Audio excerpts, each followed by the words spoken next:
परमेश्वर आपके जीवन के लिए काम करना चाहते हैं। कभी वो अंधा आदमी सोचा था कि मेरी आंखें खुल जाएंगी, लेकिन जब यीशु मसीह आ गया हमारे बीच में, प्रभु एक दिन जब उसके सामने पहुंच गए, उसके जीवन की हर एक बातों को प्रभु ने क्या कर दिया? सही कर दिया। वो अंधा था, उसकी परिस्थितियां अंधी थी, उसके घर के हर काम अंधे थे। जब मनुष्य अंधा होता है वो क्या मार्गों पर चल सकता है? वो गड्ढे में गिर जाता है। यीशु मसीह हमें गड्ढे से बचाने के लिए आया।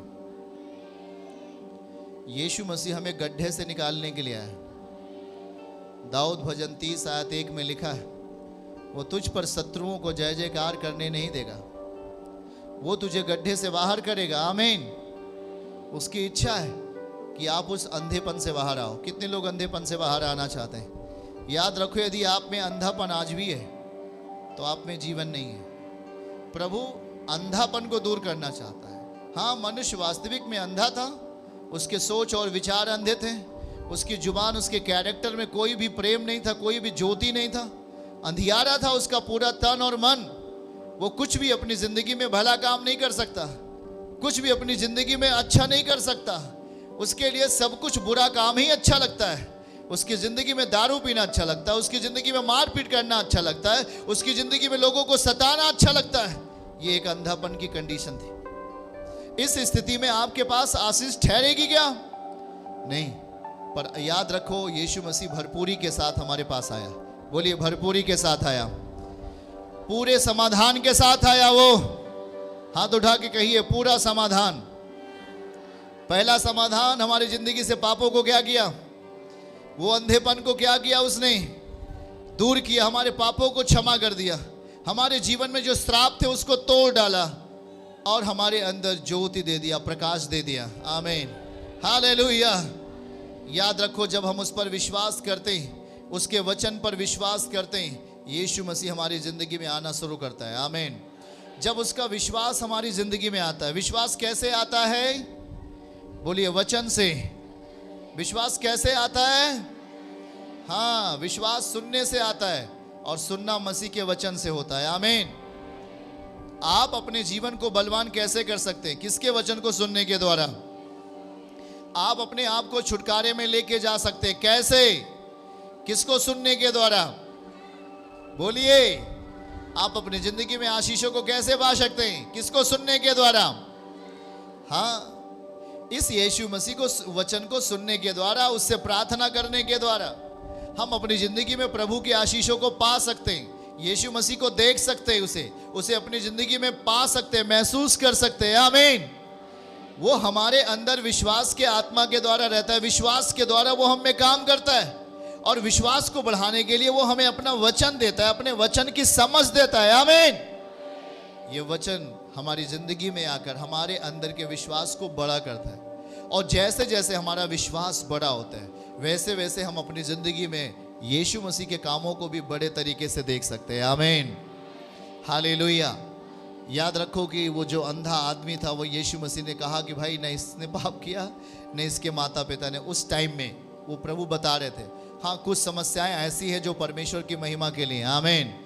कुछ प्रॉब्लम ऐसे जो पाप के द्वारा आया, पर कुछ प्रॉब्लम ऐसे है जो परमेश्वर की महिमा के लिए आया है। आमीन। वो हर समस्या जो है वो पाप के द्वारा आया हो, चाहे वो खुद के, चाहे वो परमेश्वर की महिमा के लिए आया हो, पर प्रभु उसको क्या करेंगे? आपके शरीर से दूर करके आपको आशीषों में लेके जाएंगे। आमीन बोलो, आमीन बोलो, हालेलुया। क्या यीशु को अपने स्वभाव का हिस्सा बनाएंगे? क्या आपके स्वभाव में कौन रहे? आपके मर्जी में कौन रहे? आपके इच्छाओं में कौन चले? आपके आंखों में कौन रहे? आपके जुबान में कौन रहे? आपके अंगों में कौन रहे? आपके हड्डियों में कौन रहे? आपके मन में कौन रहे? उसे पूरी तरीके से अपने तन और मन में आने दीजिए। आमीन। उसे अपने मनों में जगह दीजिए। आमीन। वे कहता है कि मेरी इच्छा है कि तुम चंगे हो जाओ। आमीन। यदि पुत्र आपको स्वतंत्र करेगा तो आप निश्चय क्या हो जाएंगे? आप आजाद हो जाएंगे। आमीन। उसके जैसा कोई सामर्थ्य नहीं है। जो अंधे की आंखें खोल सकता है, बीमारों को चंगा कर सकता है, आशीषों को आपकी ज़िंदगी में ठहरा सकता है, आपके लिए मार्ग तैयार कर सकता है, आपके बच्चों को आशीषित कर सकता है, वह सब कुछ आपके लिए कर सकता है। आमीन। क्या उसे अपनी ज़िंदगी में जगह दोगे? क्या उसे विश्वास के द्वारा अपने अंदर रखोगे? आपका विश्वास कैसे होना चाहिए? बोलो, हमारा विश्वास पवित्र होना चाहिए। कैसे होना चाहिए? कैसे होना चाहिए? उसकी इच्छा है कि आपकी ज़िंदगी से अंधापन दूर हो। उसकी इच्छा है कि जो नौकरी करता है, उस नौकरी करने वाले के घर से, उस नौकरी करने वाले भाई से अंधापन क्या हो। उसकी इच्छा है कि आप ज्योति में चलो। आमीन। उसकी इच्छा है कि आप प्रकाशमान रहो। आमीन। ओ, जब आप प्रकाशमान रहेंगे, क्या आपके अंदर अंधेरा आ सकता है? अगर वो आपको, यदि वो आपको गिराने के लिए आएगा, क्या उसका काम आप में सफल हो पाएगा? आपके बेटे बेटियों को वो चोट पहुंचाने आएगा, क्या उसका काम सफल होगा? शैतान का काम बिल्कुल सफल नहीं होगा। याद रखना, क्योंकि आप ज्योति में चल रहे हो। कहाँ चल रहे हो? ये हमारी यहाँ अपनी ज़िंदगी में इस इच्छा को रखो कि परमेश्वर, मैं तेरे वचन पे चलूँगा, मैं तेरे विश्वास की आत्मा में चलने वाला व्यक्ति बन जाऊँ। आमीन। उससे कहना, प्रभु, हे मेरे प्रभु, मैं तेरे वचन को अपनी ज़िंदगी में जगह देता हूँ। हाँ, कोई मनुष्य देखे या ना देखे, यहोवा आपको देखेगा। हाथ उठा के बोलो, परमेश्वर हमें देखेंगे, हमें चैन और विश्राम देंगे। हाँ, वो कहते हैं, थके हुए मांदे हुए लोगों मेरे पास आओ, मैं तुझे क्या देता हूँ। हाँ, दुखों ने इंसानों को थका दिया, बीमारियों ने इंसानों को थका दिया। यीशु मसीह कहता है, मेरे पास आओ, मैं तुझे विश्राम दूंगा। तो क्या आप अपनी ज़िंदगी में विश्राम पाना चाहते हैं? यीशु ने कहा, जा और सिलोह कुंड में धो ले, है ना। वो सिलोह कुंड में गया और धोया। क्या हो गया? वो, उसकी आंखें क्या हो गई? खुल गई। वैसे आपकी ज़िंदगी में हर बंधी हुई चीज़ें जिसे शैतान ने बांध दिया है, वो आपकी ज़िंदगी में खुलने जा रहा है। आपका व्यवसाय जो बांध दिया, वो खुलने जा रहा है यीशु मसीह के नाम में। आपके कार्य जिसने बांध दिया, अब वो यीशु मसीह उस कार्य को क्या करने जा रहा है? बोलिए, खोलने जा रहा है, खोलने जा रहा है। हालेलुया। वो आपसे प्रेम करता है। क्या उसे अपनी ज़िंदगी में आप जगह देंगे? क्या यीशु को अपनी ज़िंदगी में लेके चलेंगे? वो आपकी ज़िंदगी को आशीषित करना चाहता है। वो आपके बीमारियों को दूर करके आपको प्रसन्न करना चाहता है। हाथ उठा के बोलो, मेरी प्रसन्नता परमेश्वर के कारण है, यीशु के कारण है। हमारी आज़ादी किसके कारण है? आपके ज़िंदगी में यीशु मसीह आकर आपके दुखों को लेना चाहते हैं। आपकी बीमारियों के लिए यीशु मसीह ने घाव सहे। क्या सहे? अपने पीठ के ऊपर उसने क्या सहे? घाव सहे, कोड़े मारे गए आपके बीमारियों के लिए। इसलिए बाइबल कहता है, उसके कोड़े मारे खाने से आप क्या हो चुके हो? हाथ उठा के बोलो, उसके मार खाने से मैं चंगा हो चुका हूँ। उसके मार खाने से मैं क्या हो चुका हूँ? याद रखो, उसने कीमत दे दी है। यीशु मसीह क्या दे चुका है? इसलिए आप आज जब यीशु पर विश्वास करते हो तो आपकी ज़िंदगी में सुधार आता है। जब आप उसके वचन पर विश्वास करते हो, आपकी ज़िंदगी में सुधार आता है। जब आप उसके वचन को अपने परिवार में पूरा करते हो, ज़िंदगी में सुधार आएगा। बगल वाले से बोलो, शैतान से नहीं डरो, बीमारी से नहीं डरो, रोगों से मत डरो, परमेश्वर से डरो। बीमारी ख़त्म होगी। परमेश्वर से डरो, तूफान ख़त्म होंगे। आमीन। यीशु मसीह ने क्या कहा? यशायाह 41:10 में उसने क्या कहा? मत डर, मैं तेरे, इधर उधर मत ताक, क्योंकि मैं तुझे दृढ़ करूँगा, है ना। मैं तेरे हाथों को दृढ़ करूँगा। समझ रहे कि नहीं? क्या कहता है यशायाह 41 में? मत डर, क्योंकि मैं तेरे, हाँ, वो आपके साथ है। वो आपके हाथों को बलवंत करना चाहता है, वो आपको मजबूत करना चाहता है, वो आपके साथ रहना चाहता है, वो आपके हाथों को पकड़ कर चलेगा। आमीन। क्या आप अपना हाथ यीशु को देंगे? क्या अपनी आंखें यीशु को देंगे? क्या अपनी जुबान यीशु को देंगे? क्या ये आप कहोगे तभी होगा। बोलिए, मेरे प्रभु, मेरा जीव आप ले लीजिए, मेरी आंखें आप ले लीजिए, मेरा मन आप लीजिए। आमीन। जब आप अपने आप को परमेश्वर के हाथों में दे देंगे, आपके लिए रास्ते खुलेंगे, आपके लिए रास्ते खुलेंगे। दाऊद कहता है भजन 31 आयत 15 में, मैं अपना जीवन परमेश्वर के हाथ में देता हूं, मैं अपने आप को खुदा के हाथ में देता हूं। जब आप अपने आप को परमेश्वर के हाथ में देते हैं तो परमेश्वर का हाथ आपके जीवन में दिखाई देगा। जो समस्याएं और बीमारियां आती हैं, किसका हाथ दिखाई देगा? बोल के बताइए। यीशु का हाथ अपनी जिंदगी में देखना चाहते हैं कि नहीं? कितने लोग यीशु मसीह के हाथों को अपने जीवन में देखना चाहते हैं? सब लोग देखना चाहते हैं।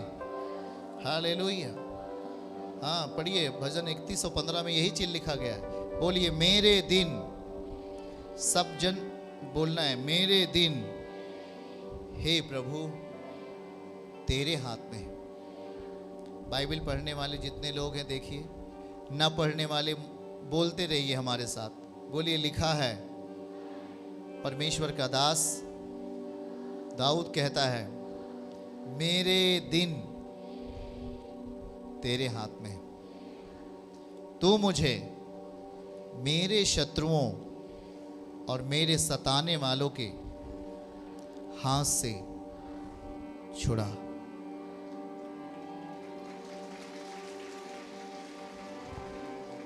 आप ये कब कह सकते हैं, प्रभु आप मुझे क्यों नहीं बचा रहे हैं? क्या आप मुझे नाश होने के लिए दे दिए हैं क्या? यीशु, आप मुझे क्यों इस बीमारी से चंगाई नहीं दे रहे हैं? इस समस्या में देरी क्यों हो रही है? कब आप बोल सकते हैं? जब आप अपने जीवन को किसके हाथ में सौंपेंगे? बोल के बताइए, कितने लोग अपना जीवन प्रभु के हाथ में देंगे?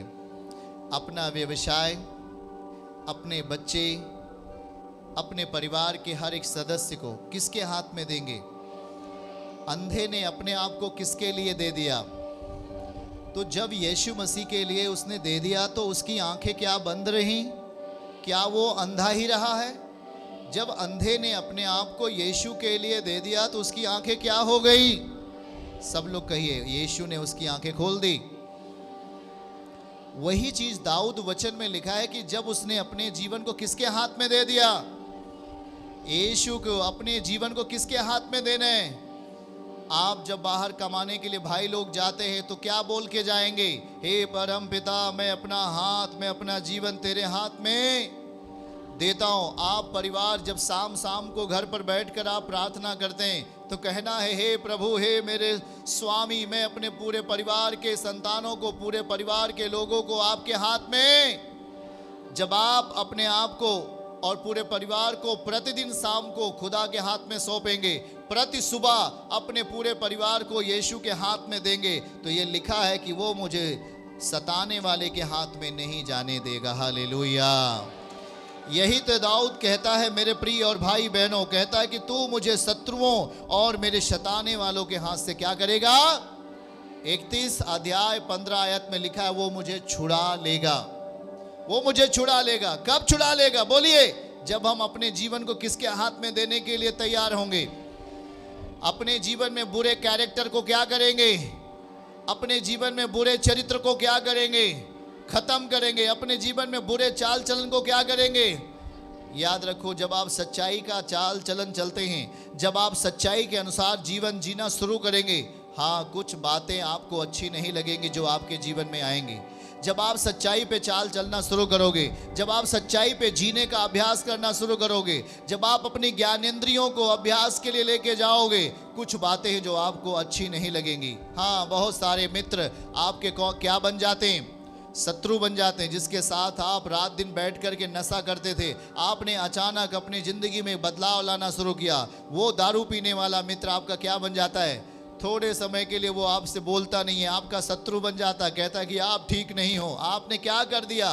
याद रखो, कुछ ऐसी बातें आती हैं पर डरना नहीं है। जब आप सच्चाई को अपने जीवन में लेंगे तो याद रखो यीशु मसीह आपकी जिंदगी में हर एक अंधापन दूर करने वाला है। चर्च की सभी प्रार्थनाओं को और परमेश्वर के दास के द्वारा टीचिंग सुनने के लिए और अपडेट्स को जानने के लिए हमारे इस चैनल को सब्सक्राइब करें और साथ में बेल आइकन को जरूर दबाएं ताकि जब भी लाइव प्रार्थना हो तो सबसे पहले आप देख सकें।